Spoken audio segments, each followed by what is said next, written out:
백순영 가톨릭대 미생물학 교실 교수와 함께 코로나19 상황 좀 더 자세히 짚어보도록 하겠습니다. 어서 오세요. 네, 안녕하세요. 안녕하세요.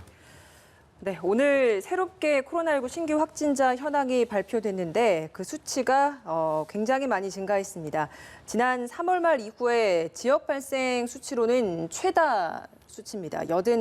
85명이 나왔는데 지역별로 봐도 경기 38명, 서울 31명, 수도권에 많이 집중된 상황입니다. 현재까지 상황 쭉 어떻게 보시는지 좀 그러니까 우리가 들어보겠습니다. 5월 초에 연휴 지나서 이태원발이 나왔을 때는 지역이 한정적이었었는데 지금 상황은 하루 날 시간으로 봤을 때에도 85명이 굉장히 많은 숫자고 예. 하루 발생 확진자 숫자만 해도 103명이기 때문에 사실 3월 말 이후에 처음으로 세 자리 숫자가 나온 것이거든요. 그런데다가 지금 우리 지역사회에 있어서 감염한 불명인 환자의 비율이 13.4%로 급격히 증가해 갖고 있는 상황에서 오늘 103명이 나왔다는 얘기는 이것이 지역사회 안에서 조용한 전파가 많이 이루어져 있었고 이것이 지금 나타나기 시작했다는 것을 뜻하기 때문에 굉장히 위험할 수가 있고요.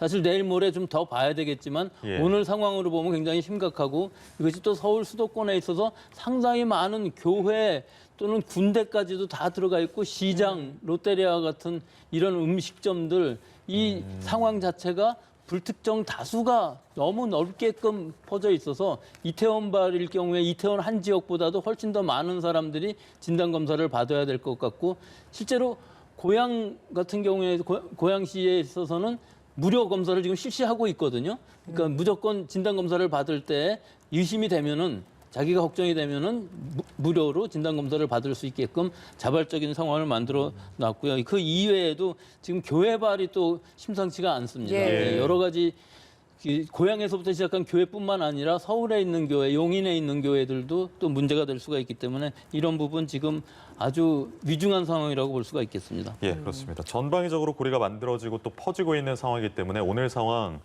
심각한 상황이다라는 건 말씀해 주셨고 일단 교회 말씀해 주신 김에 사랑제일교회부터 먼저 짚고 넘어가겠습니다.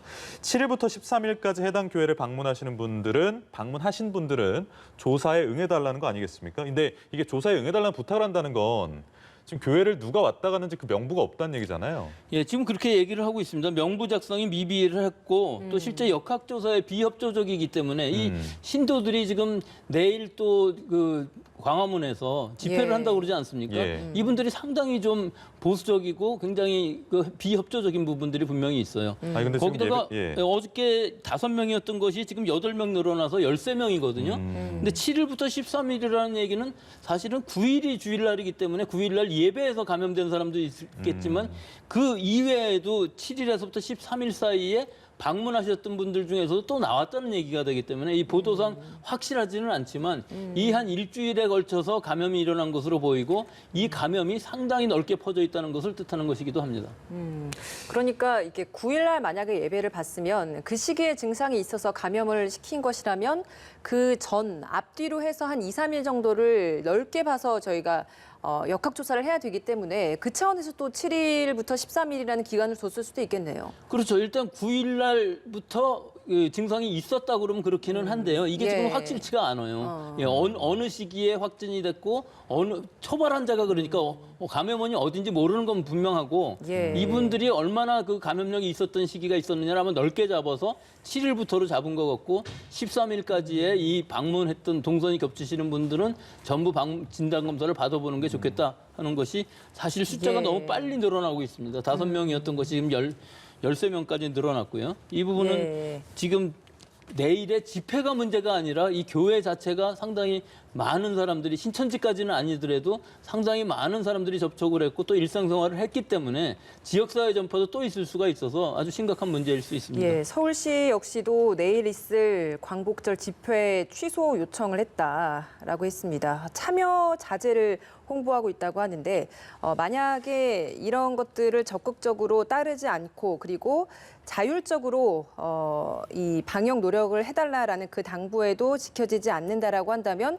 정부 차원에서 어떤 좀 강제적인 조치가 필요하다라고 보십니까? 이 지금 정광훈 목사님 자체가 보석 상태에 있으면서 내일 집회를 주도한다고 그러는데 실제 지금 상황은 만만치 않거든요. 집회의 문제가 아니라 본인에게 교회에서부터 확산되는 것들이 지금 백령도의 해병대 병사도 휴가 중에 그 방문을 해서 감염이 돼서 부대 내에서 감염이 또 일어날 수도 있고요. 예. 이분뿐만 아니라 이 기간 동안에 너무나 많은 사람들이 지금 접촉했을 수가 있기 때문에 이것들을 방역 당국에서 찾아낼 수는 없어요. 예. 자발적으로 진단 검사를 받던가 신고를 하든가 하는 수밖에 없기 때문에 지금으로서는 이것이 만만치 않은 아주 심각한 상황이라 제재뿐만 아니라 이 부분은 적극적으로 교인들이 자기 자신의 문제가 아니라 자기 주변에 있는 가족이라든지 지인에까지도 영향을 미칠 수 있는 심각한 상황이라는 것을 자각을 하셔야 되겠습니다. 예, 정부 역시도 의무로 강제를 하기 전에 교회 자율적인 방역 노력을 강화해 달라라고 오늘 당부했습니다.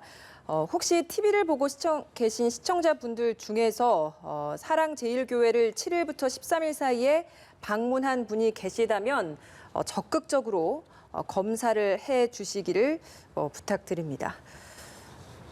네. 이 사안 일단은 좀 더 봐야 될 게 이제 성북구의 사랑제일교회 방문하신 이 병사 한 분이 국내 감염자로 오늘 확인이 됐고요. 또 그런가 하면 용인의 우리제일교회를 다녀온 군무원도 확진자로 발생을 해서 국내 감염이 2건입니다. 교회 내 감염이 국내로도 퍼진 상황인데 해당 부대는 부대원 전체를 전수조사해야겠습니까? 어떻겠습니까? 그렇죠. 이게 지금 공군부대 군무원이라고 그러는데요. 실제로 지금 상황 날짜로 보면은 2일하고 9일 예배에 참석하셨던 분들 중에서 여기가 좀 문제가 있는 것이 예배뿐만 아니라 성가대원 60명 중에서 많은 사람들이 지금 발생하고 있다고 하거든요.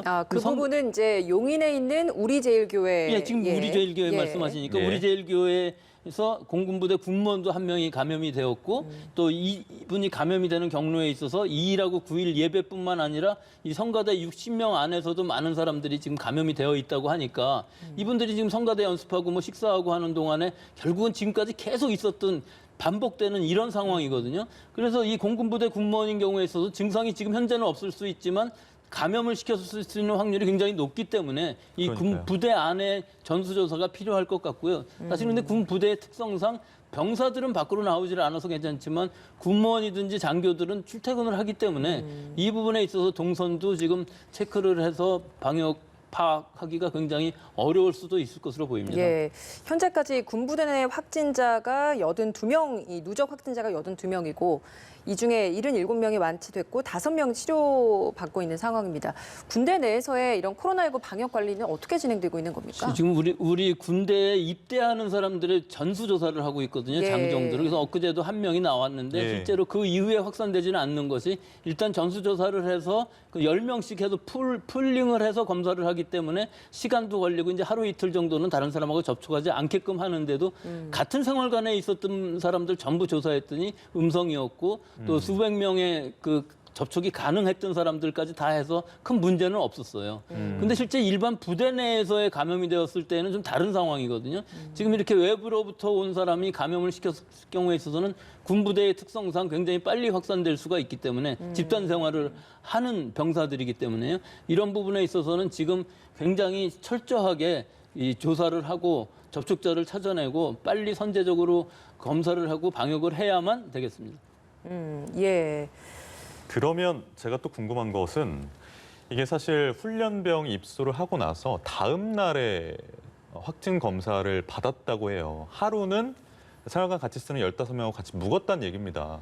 근데 바로 하면 그런 하루 동안 노출되는 빈도가 적어질 텐데 왜 하루나 지나서 다음 날에 한 걸까요? 그렇죠. 그거 뭐 근데 하루라는 게 그다지 큰 의미가 있는 것은 아닌 것이요. 일단 그날은 음성이었어도 그 다음날 양성도 될 수 있는 것이거든요. 지금 사회에서 노출돼서 입영을 하는 장정이기 때문에 전수조사를 하는데 하루에 수천 명씩 입영을 하기 때문에 전수조사하는 것도 사실은 한계는 있습니다. 그래서 적어도 하루 그 다음날 이렇게 나눠서 하게 될 것으로 보이는데요. 또 했다고 해서 바로 나오는 것이 아니고 오전에 했으면 뭐 저녁 때나 돼야 나오는 상황이기 때문에 또 한 가지 문제는 이것이 풀링 검사를 한다는 의미는 10명 정도의 샘플을 한꺼번에 하기 때문에 그중에서 어떤 환자가 진짜 감염되어 있는지는 다시 한번 PCR을 돌려야 되는 이런 상황인 것이거든요.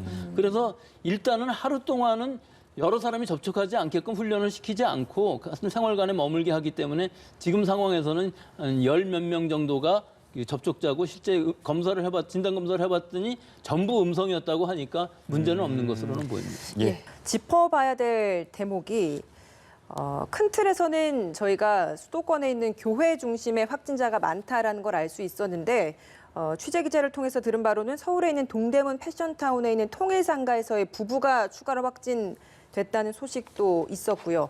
롯데리아 직원 모임과 관련해서도 4명이 추가 확진 판정을 받아서 모두 15명의 감염자가 확인됐습니다.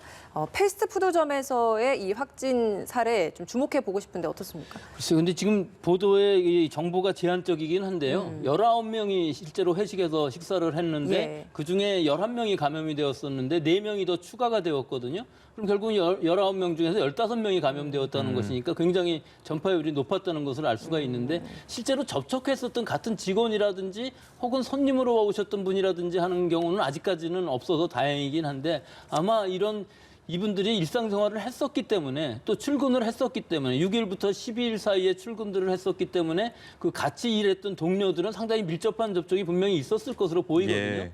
그렇기 때문에 이 부분들이 아직까지는 확진이 되고 있지 않은 상황으로 보여서 좀 더 걱정이 되고 더 나아간다 그러면 거기에 방문하셨던 그 손님들 중에서도 혹시라도 나온다면은 아주 이건 통제가 불가능한 상황일 수가 있어서 예. 이 8개 곳에 그 동선이 겹치시는 분들은 일단 좀 행동을 조심하시고 자발적으로, 예. 진단 검사를 선제적으로 받아보시는 것도 좋을 것 같습니다. 예. 근데 아직까지 롯데리아 관련돼서는 한 2주 정도는 지켜봐야겠습니다만 이분들이 사실은 점주라서 손님들하고의 접점은 그렇게 많지는 않다라고 하더라고요. 이 점은 좀 어떻게 봐야 될까요? 그렇습니다. 그래서 지금 점주들이기 때문에 손님들하고의 접촉은 직접적인 접촉은 없지만 직원들하고의 접촉은 분명히 밀접 접촉이 있었을 것이기 때문에 문제가 될 수가 있고 또 시간이 상당히 길어서 실제 그 모임이 있었던 회식이 있었던 날은 6일인데 11일 날부터 확진이 됐거든요. 예. 그럼 이 시기에 사실 점원들이 감염이 됐을 확률도 있고 이 점원들을 통해서 또 이차로, 손님들한테 예. 2차로 감염될 수 있는 확률이 있기 때문에 이 부분들이 우려가 되는 것이고 또 이분들이 실제로 일상생활을 했었기 때문에 출근 이외에 다른 생활도 했었기 때문에 이 가족이라든지 혹은 지역사회에서의 전염도 아직까지는 이 가능성이 충분히 있어서 이런 부분들이 확실하게 밝혀질 때까지는 조심해야 될 네, 것으로 봅니다. 오늘 그 지역별로 특히나 서울시에서 자치구별로 확진자들 나온 것 중에 광진구에서 6명이 확진 받았는데 이 중에서 일부가 롯데리아 점장들이 모임을 가졌던 광진구 소재 그 치킨뱅이 능동점 여기를 방문했다가 감염됐다라고 합니다. 그러면 그 수치가 여기에 관련 확진자로서 좀 반영이 된 게 아닐까라는 생각이 드네요. 그렇죠. 지금 아직까지 그 역학조사는 확실치 않지만 예. 관련자로서. 예. 닭고기집에 치킨뱅이에서 2시간 정도 식사를 같이 했거든요. 물론 뭐 술도 같이 하고 회식을 했었을 텐데 그 주변에 있던 분들이 감염되었기 때문에 확실한 역학조사 결과에서 시간도 많이 겹치고 공간이 겹치기 때문에 이분들은 이 롯데리아 발이라고 볼 수가 있겠죠. 일단은 그 모임 자체에서만 지금 전파가 일어난 상태고 그분들이 각자의 사업장으로 돌아와서 2차 전파를 한 사례는 아직까지는 없는 상태. 예, 그 2차 전파는 아니지만 근데 치킨뱅이라는 그 음식점에서의 2차 전파는 있었다고 볼 수는 있는 것이기 때문에 예. 이것은 롯데리아에서부터 시작한 것이라고 볼 수는 있겠죠. 알겠습니다. 용인 지역도 심상치 않아서 좀 짚어보겠습니다. 밤 사이에 우리제일교회에서 신규 확진자가 12명 추가됐고요. 그 이외에 또 용인 죽전고등학교 확진자가 나온 바가 있었는데 여기에서 학생 5명과 학생의 가족 2명을 포함해서 7명이 추가 확진됐다라고 합니다. 이렇게 되면 이 죽전고와 인접한 대지고에서도 확진자가 나온 바가 있기 때문에 관련 확진자가 모두 좀 9명이 되는 상황입니다. 용인 지역에서 확진자들이 최근 들어서 많이 나오고 있다라는 건 저희가 어떤 이유 때문으로 봐야 되는 건지 이미 지역사회에 좀 많이 전파가 됐다라고 봐야 되는 겁니까? 예, 그렇습니다. 그 용인 특히 그 수지 지역 이 대지고하고 죽전고 이 사이에는 학원들도 굉장히 많다고 그래요. 음식점이라든지 PC방이라든지 이런 부분들도 굉장히 많고 또 아이들이 학원을 가면서 여러 가지 행동들을 하기 때문에 이 주변에 계신 분들이 굉장히 많이 걱정이 되실 것으로 보이고 또 가족 감염이 일어나고 학생들 사이에 감염이 일어나고 또 형제들 간에도 이 2개의 학교를 걸쳐서 다니는 사람들이 많이 있기 때문에 즉 뭐 형은 대지고 동생은 뭐 죽전고 이렇게 되는 상황들이 있기 때문에 이 2개의 지역에 있어서의 이 공통적인 감염원들이 항상 지금 존재하고 있기 때문에 예. 이 부분들에 있어서는 굉장히 그 지역적으로 많은 검사가 이루어져야 할 것으로 보이고 실제로 이 부분이 얼마나 과연 더 확산될지 아주 걱정이 되는 부분 분명히 있습니다. 예, 알겠습니다. 지금까지 백순영 가톨릭대 교수와 함께 코로나19 상황들 짚어봤습니다. 고맙습니다, 교수님.